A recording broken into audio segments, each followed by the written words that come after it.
이 천지간 만물들아 복 주시는 주 여호와 전능성부 성자 성령 찬송하고 찬송하세.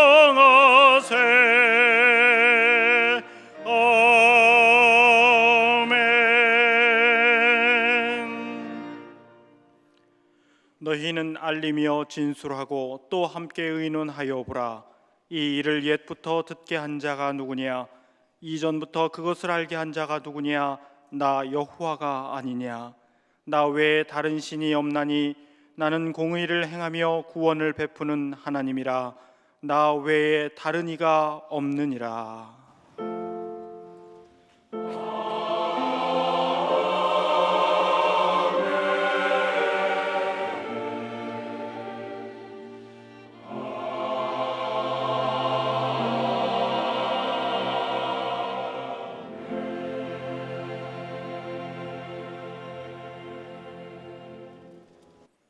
이 시간 하나님께서 우리에게 주시는 구약의 말씀은 시편 39편 7절입니다. 제가 가진 성경으로는 831쪽입니다.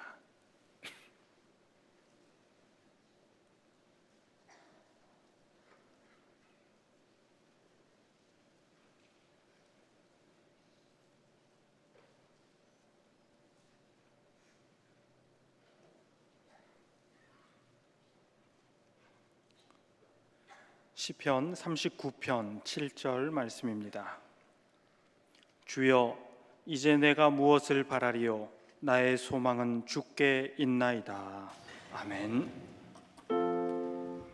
하나님 아버지여, 주신 말씀 따라서 인도해 주소서.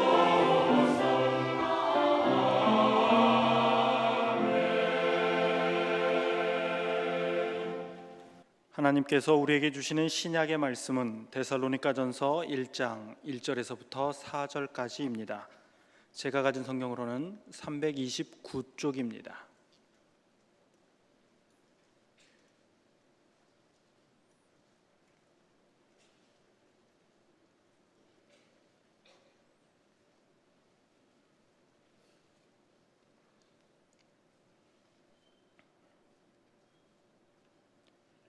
데살로니가전서 1장 1절에서부터 4절까지 말씀입니다.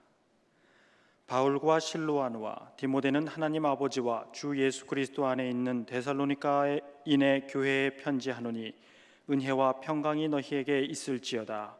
우리가 너희 모두로 말미암아 항상 하나님께 감사하며 기도할 때 너희를 기억함은 너희의 믿음의 역사와 사랑의 수고와 우리 주 예수 그리스도에 대한 소망의 인내를 우리 하나님 아버지 앞에서 끊임없이 기억함이니 하나님의 사랑하심을 받은 형제들아 너희를 택하심을 아노라. 아멘. 명절 잘 쉬셨어요? 음식 하느라고 혼났어요? 오늘의 신약 본문 중에서 2절로 4절을 다시 보시면 우리가 너희 모두로 말미암아 항상 하나님께 감사하며 기도할 때 너희를 기억함은 너희의 믿음의 역사와 사랑의 수고와 우리 주 예수 그리스도에 대한 소망의 인내를 우리 하나님 아버지 앞에서 끊임없이 기억함이니 하나님의 사랑하심을 받은 형제들아 너희를 택하심을 아노라. 교회가 처음 생겨났을 때 곧 초기 교회에 있어서는 어느 교회를 막론하고 어려움이 많았습니다. 그것은 아직 어린 교회에 닥쳐오는 핍박과 주변의 오해 그리고 끊임없는 회유와 유혹이었습니다. 그런데 그 중에서도 데살로니가 교회 즉 교인들은 믿음의 역사가 있었습니다. 믿음은 쉬지 않고 역사하는 법입니다. 중심의 믿음은 바깥으로 그 열매를 맺기 마련이고 그렇지 못하면 그 믿음은 믿음일 수 없습니다. 거의 비슷한 형편에 처한 초기 교회였지만 데살로니가 교회에는 여러 아름다운 역사가 적지 않았습니다. 또 사랑의 수고도 있었습니다. 믿음에서 우러나온 사랑으로 말미암는 수고, 이런 일은 혹 귀찮을 수도 있어서 이기적인 사람은 남의 유익을 위해서 할 수 없는 일입니다. 그러므로 수고는 사랑의 바로미터입니다. 얼마나 사랑하느냐 하는 것은 그를 위해서 얼마만큼 수고할 수 있느냐 하는 겁니다. 교회를 내가 뜨겁게 사랑한다면 교회를 위해서 얼마만큼 수고할 수 있느냐, 그런 거 아니겠어요? 수고가 있느냐, 그 수고가 얼마만큼인가, 사랑의 크기와 비례하는 겁니다. 거기다가 소망의 인내까지 있었습니다. 소망이 있으면 언제까지건 인내할 수 있습니다. 크게는 예수 그리스도의 재림에 대한 소망이지만 가까이에서는 박해도 유혹도 이겨내는 무기는 역시 소망이 있기 때문입니다. 라이트푸트라고 하는 신학자는 이런 말을 남겼습니다. 믿음은 과거에 근거하고 사랑은 현재에 일하고 소망은 미래에 연결된다 그랬어요. 소망은 미래에 있습니다. 그리고 그 미래에 있는 소망을 향해서 기도하고 힘쓰고 나아가고 응답받고 이루고 그러는 것 아니겠습니까? 바꿔 말씀드리면 소망을 바라보며 인내할 수 있고 또한 인내로서 이루는 소망, 그 실현과 체험이 얼마나 대단한 겁니까? 내가 이런 소망을 두고 준비했고 기도했고 열심을 냈는데 때가 이르면 하나님께서 응답해 주셨을 때 그것이 얼마나 큰 체험이고 간증이고 감사고 역사입니까? 이렇게 해서 데살로니가전서 오늘 본문 바로 밑에 있는 6절로 8절에는 이렇게 기록하고 있습니다. 또 너희는 많은 환난 가운데서 성령의 기쁨으로 말씀을 받아 우리와 주를 본받은 자가 되었으니 그러므로 너희가 마게도냐와 아가야에 있는 모든 믿는 자의 본이 되었느니라. 주의 말씀이 너희에게로부터 마게도냐와 아가야에만 들릴 뿐 아니라 하나님을 향하는 너희 믿음의 소문이 각처에 퍼졌으므로 우리는 아무 말도 할 것이 없느니라. 데살로니가 교회, 즉 교인은 주님과 바울을 잘 본받았고 아직 어린 데다가 여러 고난과 문제가 많은 초기 여러 교회의 본이 되었습니다. 마게도냐는 어느 지방이냐면 헬라 반도가 있는데 그 북쪽 마게도냐 지방에 데살로니가가 있고요. 남쪽을 아가야라 그러는데 그 데살로니가 교회의 소문이 그 주변 마게도냐에만 퍼진 게 아니라 남쪽 아가야 지방에 퍼졌고 그리고 초기 많은 교회의 소문이 잘 퍼졌어요. 그래서 거기선 고난을 이렇게 이긴다더라, 거기선 기도를 이렇게 한다더라, 남선교회는 이렇게 한다더라 하면서 모든 것에 본을 이루고 있었습니다. 그렇습니다. 우리에게는 어떠한 경우에도 소망, 희망이 있습니다. 인생 최악의 경우를 만나 세상을 떠나야 한다 하더라도 우리는 소망이 있습니다. 하늘나라 영원히 주님과 거하면서 슬픔, 가난, 질병, 미움, 전쟁, 시기, 다툼이 없는 곳으로 살러 가는 것이기 때문에 그렇습니다. 절벽과도 같이 깜깜하고 전혀 살 길이 안 보인다 하더라도 우리에게는 소망이 있습니다. 하물며 크고 작은 여러 사건을 헤치며 나아가는 인생길에 있어서야 말할 것도 없이 소망이 있는 겁니다. 여기서 상기할 대목이 있습니다. 히브리서 12장 3절에 너희가 피곤하여 낙심하지 않기 위하여 죄인들이 이같이 자기에게 거역한 일을 참으신 일을 생각하라. 예수님을 생각하라는 겁니다. 예수님은 죄 없으신 분이고 죄 있는 사람을 위해서 몸버려 피 흘려 그 수모를 다 당하셨는데 그런데 예수님은 어떻게 했느냐? 그냥 침묵으로 이겼어요. 만약에 예수님이 그들을 대적했더라면 뭐 2회전 갈 것도 없이 그냥 단번에 끝낼 수 있지만 예수님은 묵묵히 그 고난을 당하셨어요. 싸우지도 않으셨어요. 그리고는 결과적으로 뭡니까? 부전승했습니다. 싸우지 않고 이기셨어요. 그러고 보면 우리에게는 낙심할 이유가 있을 수 없습니다. 왜냐하면 우리는 소망 자체이신 예수 그리스도를 믿으니까 그렇고 믿음으로 묵묵히 기도하면서 참고 기다리면 하나님은 해결해 주십니다. 하나님께서는 예수 그리스도의 피로 값주고 사신 자녀들이 낙심하여 의욕을 잃고 주저앉아 있는 것을 원하시겠습니까? 지금 당장에 손에 잡히지 않으니까 미래고 소망이고 그래서 기대하며 가는 것이 소망이고 그 내용은 그 핵심은 예수 그리스도십니다. 그런 속담이 있지요. 인생은 속아 사는 것이다. 그래서 오늘보다는 내일이 낫겠지, 금년보다는 내년이 낫겠지, 그러면서 기대했는데 살아보니 별것도 아니고 그래서 속아 사는 것이다, 그런 말이 있지만 우리 그리스도인들은 속아 사는 게 아니지 않습니까? 우리가 갓난 아기를 기를 때 어떻습니까? 기대와 소망으로 기르는 것 아니겠어요? 지금은 제 몸 하나 가누지 못하지만 조금 있으면 뒤집을 거고, 조금 있으면 길 거고, 쓸 거고, 그리고 이 아이가 학교를 다니고 그러면서 나중에는 훌륭한 믿음의 인물로 커질 것을 기대하며 기도하며 양육하고 그러지 않습니까? 자녀를 기른다, 소망입니다. 소망으로 기르는 거지. 우리가 어떤 존재입니까? 고린도후서 4장 8절과 9절에 우리가 사방으로 우겨싸움을 당하여도 쌓이지 아니하며 답답한 일을 당하여도 낙심하지 아니하며 박해를 받아도 버림바 되지 아니하며 거꾸러뜨림을 당하여도 망하지 아니하고 했어요. 바울은 그가 다메섹 도상에서 예수님을 만나고 다메섹에 들어가서 바로 예수님을 증거했더니 아니나 다를까 바로 체포하러 성문을 완전히 닫아 걸고 이 포위망이 좁혀져 오는데, 예수님을 가르친 지 얼마 되지도 않는데 제자가 생겨났고요. 그들이 광주리에다 성문 밖으로 달아내려가지고 그래서 살았어요. 우겨쌈을 당하여도 쌓이지 아니하고 답답한 일을 만났을 때 낙심할 일이 아니고 박해를 받아도 버림받지 아니하며 거꾸러뜨림을 당하여도 망하지 않았어요. 두들겨 맞아서 거반 죽게 되었을 때도 주님께서 치료해 주시고 힘 주시고 능력 주시고 새 의욕을 만들어 주셨어요. 그래서 다시 일어나고 다시 역사하고 이 모든 것을 피부로 직접 구체적으로 체험했던 이 바울은 이렇게 간증하는 건데, 이것은 바울만의 일이 아니라 주님을 따르는 모든 사람에게 보장된 것 아니겠습니까?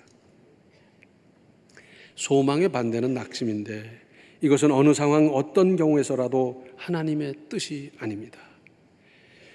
그런 생각이 떠오르면 즉시 물리치십시오. 우리를 약하게 하여 쓰러뜨리려는 마귀의 유혹인 것입니다. 갈라디아서 6장 9절을 보면 우리가 선을 행하되 낙심하지 말지니 포기하지 아니하면 때가 이름에 거두리라. 무슨 말씀입니까? 하나님의 뜻을 따라 믿음으로 살고 그 믿음으로 선을 행하다가 낙심하는 사람이 있고 포기하는 사람이 있어서 우리에게 일깨워 주시는 겁니다. 살인 강도도 한 번쯤은 선을 행하기도 합니다. 문제는 계속하지 못하고 포기하거나 두어 번 하다가 말아버리는 겁니다. 왜냐하면 믿음으로 하지 않기 때문이고, 믿음이 있다고 하면서도 끝까지 인내하지 못해서 소망을 이루지 못하는 경우가 적지 않습니다. 조급한 우리나라 사람이 문제입니다. 그래서 가다가 포기하는 겁니다. 가다가 포기하는 거예요. 인명구조사가 있지 않습니까? 수영을 많이 배워가지고 그래서 이제 사람이 물에 빠져 있으면 뛰어들어가서 그 사람 건져내고 하는 인명구조사. 근데 그 훈련을 받는 데 있어서는 그야말로 피나는 훈련이라 그래요. 그런데 일주일 지나면 떨어지고 2주일 지나서 몇 명 떨어지고 3주 지나서 몇 명 떨어지고 자꾸 떨어지다 나중에 최종 합격하는 사람들은 20%도 안 된다 그래요. 힘드니까 그만두고 뭐 이거 아니면 먹고 살 거 없나 그러고 그만두고 뭐 별 생각 다 하면서 그만두는 거예요. 포기하는 겁니다. 인생길을 가다가 산이 높다고 포기하고 비가 온다고 포기하고 기분 나쁘다고 포기하고 뭐 어째서 저째서 포기하면서 다 포기하고, 천리길도 한 걸음부터라 그러지 않습니까? 그 머나먼 천리길을 타박타박 걸어가기를 아이고 절에서 어느 시절에 가나. 그러나 그렇게 시작해서 간 사람은 천리길을 갈 수 있지만 시작도 안 한 사람은 평생 못 가는 거고요. 태산이 높다 하되 하늘 아래 메이로다. 태산 높더라고요. 참 높아요. 암만 올라가도 끝이 안 나는 것 같아요. 그런데 아무리 높아도 끝이 있는 거지, 그렇지 않습니까? 하다가 다리 아파 그만두고 무릎 아파 그만두고 수많은 사람이 그러지만 끝까지 가는 사람은 있지 않습니까? 그 끝까지 가는 사람은 몇 %겠습니까? 소망을 품고 믿음으로 기도하는 것, 그 소망이 이루어지는 때는 생각보다 늦는 경우가 많습니다. 그러고 보면 성급한 사람이 문제지 하나님께서 어련히 알아서 가장 적당한 때에 응답해 주시겠습니까? 그것까지도 하나님께 맡기고, 하나님 내 형편을 나보다 더 잘 아시고 내 주변을 나보다 더 잘 아시고 내 사업 내용을 더 잘 아시는 하나님께서 가장 적당한 때에 응답해 주시옵소서 하고 그 모든 권한까지도 하나님께 맡기는 것, 이것이 큰 믿음 아니겠습니까? 그런가 하면 그 소망을 놓고 기도하면서 노력을 해야 될 터인데 그런 건 안 하고, 그리고는 되면 하나님의 뜻이고 안 되면 하나님의 뜻이 아니고, 이건 말이 안 됩니다. 열심히 공부해서 합격할 생각을 해야지, 노력은 안 하고 합격하면 하나님의 뜻이고 합격 안 하면 하나님의 뜻이 아니고, 말이 되겠습니까?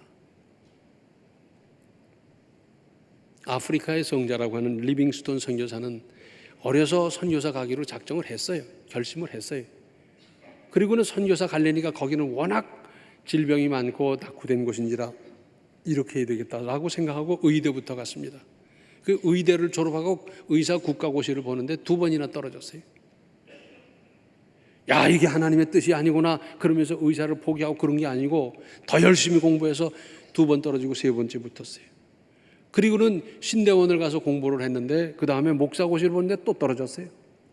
야, 이게 하나님의 뜻이 아닌가 보다 그러고 포기하고 그냥 의사만 했더라면 어떻게 됐겠어요? 그런데 또 역시 열심히 공부해서 2번 만에 붙었어요. 그리고는 아프리카 선교사로 떠나갔습니다. 세계상에서 묘가 둘 있는 사람은 이 리빙스톤 선교사밖에 없어요. 이번엔 그 제자들과 함께 이제 전도 여행을 가다가 하룻밤 자게 됐는데 무릎을 꿇고 기도한 채로 돌아가셨어요. 그 제자들이 생각하기를 이분을 고국으로 모셔서 땅에 묻어드려야 될 터인데 아프리카 워낙 날씨가 더우니까 그대로 가셨다가는 안 되겠다. 그래서 이 내장을 꺼내서 거기다 묻었어요.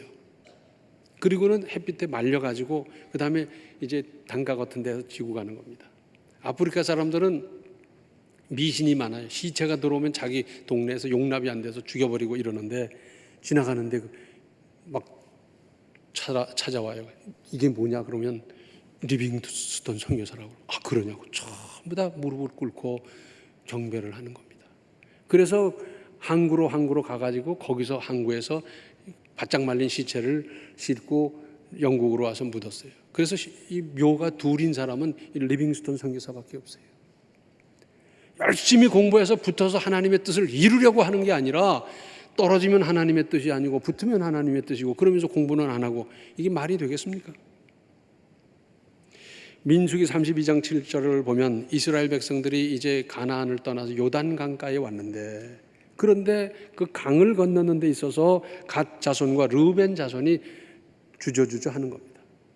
다른 지파에서는 이제 무기를 점검하고 대오를 정돈하고 그러면서 건너가려고 하는데 갓 자손과 르우벤 지파가 주저하다 보니까 다른 사람들까지 사기가 뚝 떨어져서 뭐 나중에 하지 지금 할 필요가 있나 별별 생각을 다 하는 겁니다. 그때 하나님께서 말씀하십니다. 너희가 어찌하여 이스라엘 자손에게 낙심하게 하여서 여호와께서 그들에게 주신 땅으로 건너갈 수 없게 하려 하느냐. 낙심하게 하는 것, 의욕을 꺾어놓는 것, 이것은 죄입니다. 큰 죄입니다. 우리가 인생 평생을 살아가면서 다른 사람 의욕 꺾어놓고 낙심시키는 일은 정말 하지 마십시오. 절대로 하지 마십시오. 어떤 사람이 몇 달 동안 기도하면서 열심히 준비하고 노력하고 배우고 해서 개업을 하는데 일껏 가서 한댄 소리가 아유, 이 불경기에 그런 건 왜 한대? 그러면서 상처를 주는 겁니다. 이왕 갔으면 내가 도울 길이 뭐가 있겠는가? 나 협력하겠다, 도와주겠다, 힘내라, 그러면서 해야지. 낙심시켜 놓으면 그게 어떻게 되는 겁니까? 낙심시키는 게 죄라니까요. 하나님께서 하지 말라는 걸 하면 죄고요. 그렇죠? 낙심시켰다는 데 대한 책망이 이렇게 따르는데 다른 사람을 격려하고 세워주고 의욕을 불러일으키고 이렇게 할 망정 낙심시키는 일을 하지 마시기를 바랍니다.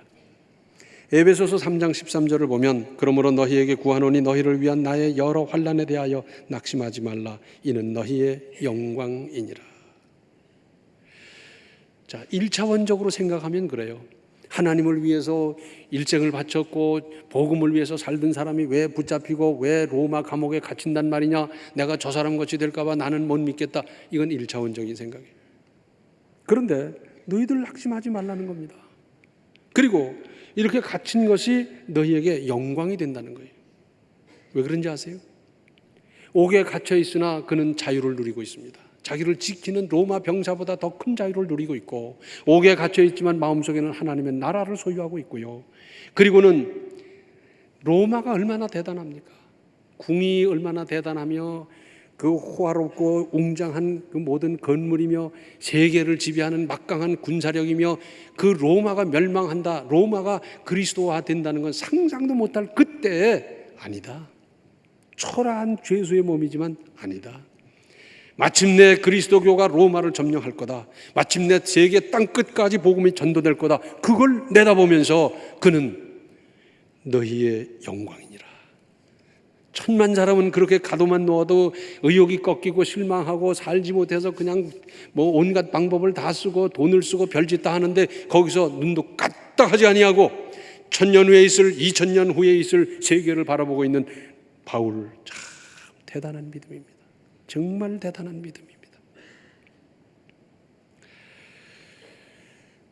모든 사물, 사건을 소망의 눈으로 바라보십시오.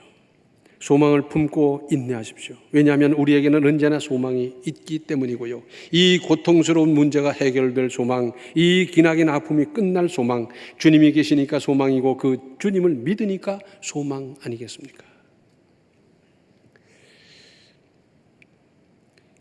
그 석유 파동이 2번 있었죠. 첫 번 석유 파동이 있었을 때 그 산유국들이 기름값을 갑자기 올렸어요.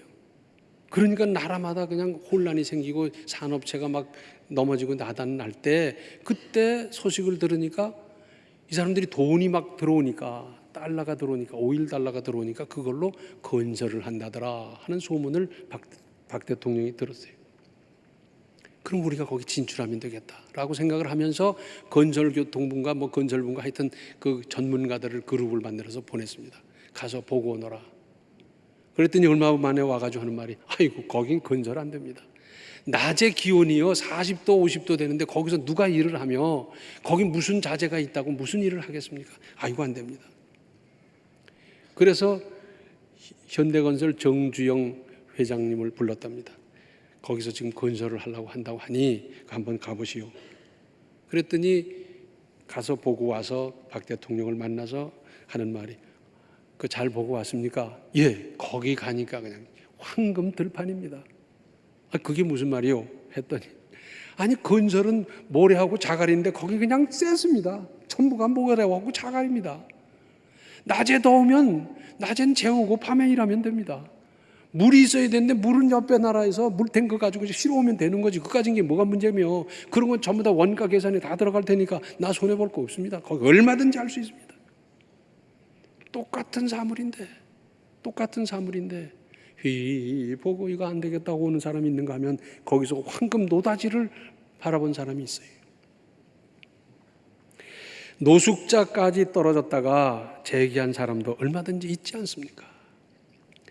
오늘의 구약 본문 말씀, 주여 이제 내가 무엇을 바라리요? 나의 소망은 주께 있나이다. 세상 모든 현상이나 사건을 깊이 바라보아도 모두 헛된 것이고 결국 나의 소망은 주께 있나이다. 나의 생사화복과 나의 모든 소망이 나를 도와주는 높은 사람한테 있는 게 아니고 물질에 있는 것이 아니고 권력에 있는 것이 아니고 오직 하나님 주님께 있습니다. 하나님에게만 주님에게만 소망이 있는 것이지 다른 어느 곳에도 진정한 소망이 없는 것을 발견하고 깨달은 다윗의 통찰은 참으로 위대하다 아니할 수가 없습니다. 그러니까 성경에 들어갔지요. 오랜만에 고향에 가서 출세한 친구를 만나 무슨 생각을 했습니까? 쟤는 그 전에 공부는 지지리도 못해가지고선 선생님한테 두들겨 맞을까 봐 날 보고 자꾸 보여달라고 그래서 몇 개 보여줘가지고 간신히 매 안 맞게 해주고 그랬던 놈인데 걔가 그냥 뭐 출세했다고 그냥 그래요. 운이 좋아서 출세를 했나 부모님을 잘 만나서 출세했나 배가 아프고 그랬습니까? 아닙니다. 두 가지를 생각합시다. 그 사람이 출세한 원인이 뭔지, 어떻게 해서 그 자리에 이르렀는지 그걸 생각할 일이고, 또 하나는 그런 사람이 그만큼 출세했으면 나는 더 크게 성공할 수 있는 것 아니겠습니까? 믿음으로 주님을 소망하고 주님을 소망 삼아 일어나십시오. 소망, 희망은 가능성에 대한 믿음의 기대 아니겠습니까? 인간의 의지에 따르는 희망 얼마든지 가변적일 수 있습니다. 바뀌고 왔다 갔다 하고 조속으로 달라지고. 그러나 우리 주님께 두는 소망은 언제나 가능성에 대한 기대가 이루어지는 은혜로운 소망입니다. 이런 소망으로 소망스러운 인생을 이루시고 그 소망으로 말미암아 응답받은 체험을 가지고 또 하나의 소망을, 더 큰 소망을 주님 앞에 내어놓고 기도하며 이루고 그 체험과 간증 속에 살아가는 인생을 건설해 가시기 바랍니다. 기도하시겠습니다. 은혜로우신 아버지 하나님, 저희들은 지금까지 하나님을 믿으면서도 소망 없이 말하고 소망 없는 행동을 하고 부정적으로 살아왔던 이 모든 것을 용서하여 주시옵소서. 이젠 소망스러운 하나님의 기대에 합당한 인생을 목표로 삼고 기대하며 기도하며 힘쓰는 가운데 이루어갈 수 있도록 주여 도와주시고, 그래서 소망스러운 인생이 되게 하시고 소망을 이루는 인생, 소망을 간증하는 인생이 다 되게 하여 주시옵소서. 예수님의 이름 받들어 간절히 기도하옵나이다. 아멘. 소망을 푯대 삼아 인내로서 하나님의 선하신 뜻을 이루십시오. 지금은 생명의 주 예수 그리스도의 은혜와 하나님 우리 아버지의 극진하신 사랑과 성령의 감화, 감동, 충만, 교통하심이 소망으로 인생을 새롭게 건설하고자 작정하는 모든 성도들 머리 위에 이제로부터 영원토록 함께 계시기를 간절히 축원하옵나이다. 아멘.